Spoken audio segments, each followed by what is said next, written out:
Brocade Banarasi, যেটা আজকে first আমি ওয়্যার করেছি। পুরো থাকছে অল ওভার টার্কোয়াজ ব্লু এবং দুই পারে কন্ট্রাস্টে থাকছে রানী। দুই পারে যাচ্ছে একদম পিকক মোটিভ শিকারগা ওয়ার্ক দুই পারে, এবং পুরো অল ওভার বডিটা যাচ্ছে ব্রোকেট, অল ওভার বডিটা যাচ্ছে ব্রোকেট। দিস ইজ দ্য পাল্লা পোর্শন। এটা থাকছে পাল্লা এবং কন্ট্রাস্টে আছে বিপি। বিপিটা এখন আমি দেখাতে পাচ্ছি না। সব থেকে আগে যে কারণে শাড়িটা আমি ওয়্যার করেছি, শাড়ির ড্র্যাপিংটা দেখানোর জন্য।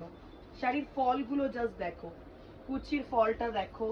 পুরো শাড়িটা মেন যেটা ভাবে যে বেনারসি হলে যারা আমরা একটু বাল্কি, যারা একটু হেভি ওয়েটি, তাদের হয়তো ফুলে থাকবে, কিন্তু এই ধরনের যেগুলো পিওর বেনারসের শাড়ি সেগুলো কখনোই কিন্তু ফুলে ফেপে থাকে না। পুরোটা দেখো কতটা বডি হাগিং। এই থাকছে collection. This is the collection, first collection.